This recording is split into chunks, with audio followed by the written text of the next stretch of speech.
విశాఖలో Google data centre పెడుతున్నారు. ప్రభుత్వ భూమిలో కాదట, ప్రైవేట్ భూమి అనట, రైతులకు సంబంధించినటువంటి భూమి. అది ఎకరాకి 40 లక్షల దాకా పరిహారం ఇస్తారట. 20 సెంట్ల భూమి కూడా ఇస్తారట. రేపటి నుంచి రైతుల ఖాతాలకు పరిహారం సొమ్ము వేయబోతున్నారు. విశాఖపట్నం జిల్లా భీమిలి నియోజకవర్గం ఆనందపురం మండలంలోని తర్లువాడలో భూసేకరణ ప్రక్రియ సర్వేరంగా సాగుతోంది. ప్రభుత్వం అక్కడ భూముల రిజిస్ట్రేషన్ విలువ 20 లక్షలకు పెంచి రైతులకు ఎక్కువ మొత్తం పరిహారం వచ్చేలా ఉత్తర్వులు జారీ చేసి దీంతో వాళ్ళు స్వచ్ఛందంగా ముందుకొచ్చి భూములు ఇస్తున్నారు. భూములు ఇవ్వకుండా అడ్డంకులు సృష్టించేందుకు కొన్ని శక్తులు ప్రయత్నిస్తున్నప్పటికీ వాటిని లెక్క చేయకుండా ఇప్పటికే 60% మందికి పైగా రైతులు అంగీకార పత్రాలు అందజేశారు. భూములు ఇస్తున్న వాళ్ళకి ప్రభుత్వం తాజాగా పెంచిన ప్రయోజనాల గురించి వివరించేందుకు MLA Ganta Srinivasa Rao, collector MN Harendra Prasad Visakhapatnam circuit హౌస్లో గురువారం నిర్వహించిన సమావేశానికి రైతులు పెద్ద సంఖ్యలో హాజరయ్యారు.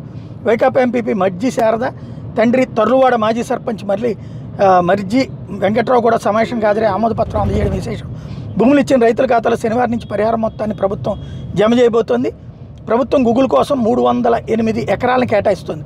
ఏపీఐసీ ఇండస్ట్రియల్ పార్క్ పేరుతో ఈ భూములు సేకరించి గూగుల్కి కేటాయించబోతున్నారు. వాటిలో 204 ఎకరాల వరకు డీ పట్టా, శివాయి జమీదార్, రికార్డుల్లోకి ఎక్కని శివాయి జమీదార్ భూములు ఉన్నాయి. అక్కడ భూముల రిజిస్ట్రేషన్ విలువను డీ పట్టా భూములకి ఎకరానికి 17 లక్షలు, రికార్డులోకి ఎక్కని శివాయి జమీదార్ భూములకి ఎకరానికి 8.5 లక్షలుగా తొలుత నిర్ణయించారు. తాజాగా రైతుల డిమాండ్ మేరకు డీ పట్టా భూముల రిజిస్ట్రేషన్ విలువ ఎకరానికి 20 లక్షలకి, రికార్డులోకి ఎక్కని శివాయి జమీదార్ భూములకి ఎకరానికి 10 లక్షలకు పెంచుతూ ప్రభుత్వం ఇటీవల ఉత్తర్వులు ఇచ్చింది.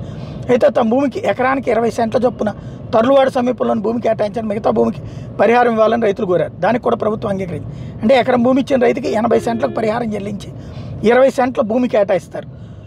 3 సెంట్ల ఇళ్ల స్థలం కూడా తర్లువాడలో గూగుల్ డేటా సెంటర్ ఏర్పాటుకు భూములు ఇచ్చిన రైతుల ఖాతాలో శనివారం నుంచి పరిహారం జమ కాబోతుంది. డీ పట్టా రైతులకు ప్రభుత్వం నిర్ణయించినటువంటి రిజిస్ట్రేషన్ ధరకు 2.5 రెట్లు ఆక్రమణదారులకు రికార్డుల్లోని ఎక్కని శివాయి జమీదారు భూములు నిర్ణయించిన ధర ప్రకారం పరిహారం జమ అవుతుంది.